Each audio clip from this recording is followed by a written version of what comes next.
போர் இன்னும் முடியவில்லை. அமைதி பேச்சுவார்த்தைகளுக்கு மத்தியில் ஈரான் விடுத்த பகிரங்க எச்சரிக்கை.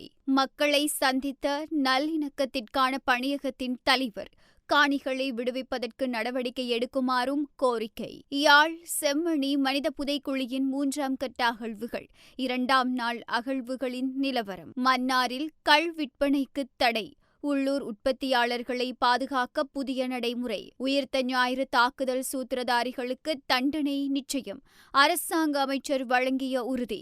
லட்சுமி வீடியோ கால் ஜோதிடம். எந்த பிரச்சனையாக இருந்தாலும் வீடியோ கால் மூலமாக சரி செய்யப்படும். அனைத்து பிரச்சனைகளுக்கும் 11 நாளில் தீர்வு.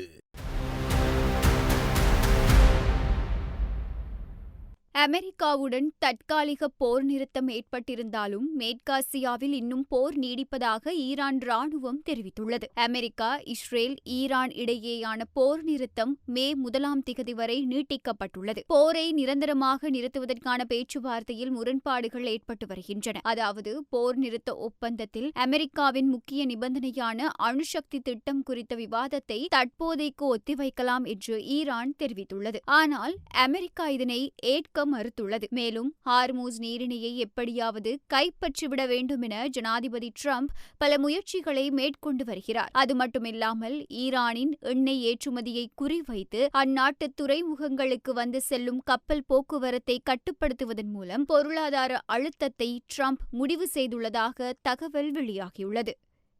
தேசிய ஒற்றுமைப்பாட்டிற்கும் நல்லிணக்கத்திற்குமான பணியகத்தின் தலைவருக்கும் கட்டைக்காட்டு பிரதேச மக்களுக்குமிடையேயான சந்திப்பொன்று வணக்கத்திற்குரிய கட்டைக்காடு பங்குத்தந்தை வசந்தன் அடிகளார் தலைமையில் கட்டைக்காட்டில் இடம்பெற்றது. வடமராட்சி கிழக்கில் தேசிய பூங்காவிற்காக அபகரிக்கப்பட்டுள்ள காணிகளை விடுவிப்பதற்கு நடவடிக்கை எடுக்குமாறு தேசிய ஒருமைப்பாட்டிற்கும் நல்லிணக்கத்திற்குமான பணியகத்திடம் பிரதேச மக்கள் கோரிக்கை விடுத்துள்ளனர். தமது பிரதேசத்தில் தாங்கள் பாரம்பரியமாக நன்னீர் மீன்பிடியில் ஈடுபட்ட கடல் நீர் ஏரிகளிலும் 800 ஏக்கருக்கு மேற்பட்ட வயல் நிலங்களிலும் நெற்பயிர் செய்கை கூட வனஜீவராசிகள் திணைக்களத்தால் அபகரித்து வைக்கப்பட்டுள்ளதாகவும், தங்களுடைய அன்றாட வீட்டு சமையல் தேவைக்கு கூட விறகு கூட பெற்றுக்கொள்ள முடியாத நிலை உள்ளதாகவும், தமது சொந்த காணியில் உள்ள பனை மரங்களில் கூட பணமட்டைகளை கூட பெற்றுக்கொள்ள தடை விதிக்கப்படுவதாகவும் பிரதேச மக்கள் கோரிக்கை விடுத்துள்ளனர்.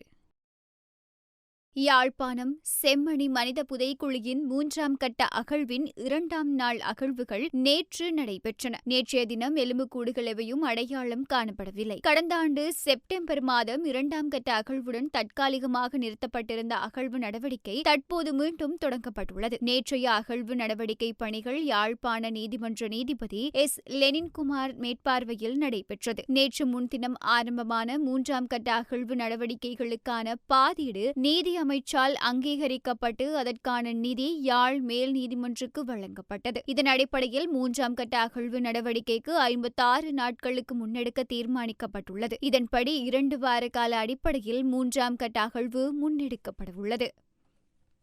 மன்னார் மாவட்ட உள்ளூர் கள் உற்பத்தியாளர்களின் நலனை கருத்தில் கொண்டு அவர்களின் வாழ்வாதாரத்தை மேம்படுத்தும் நோக்கிலும் மன்னார் நகரசபையில் நேற்று மதுவரி திணைக்கள அதிகாரிகள், மன்னார் பொது சுகாதார வைத்தியதிகாரிகள், உற்பத்தியாளர்கள் மற்றும் மதுபான சாலை உரிமையாளர்களுக்கிடையிலான முக்கிய சந்திப்பொன்று நடைபெற்றது. மன்னார் நகரசபை தலைவர் டேனியல் வசந்தன் தலைமையில் இடம்பெற்ற இந்த கலந்துரையாடலில் உள்ளூர் கல் உற்பத்தியாளர்கள் எதிர்நோக்கும் சந்தைப்படுத்தல் சவால்கள் மற்றும் உற்பத்தி பொருட்களை முறையாக விற்பனை செய்ய முடியாமை குறித்து விரிவாக ஆராயப்பட்டது.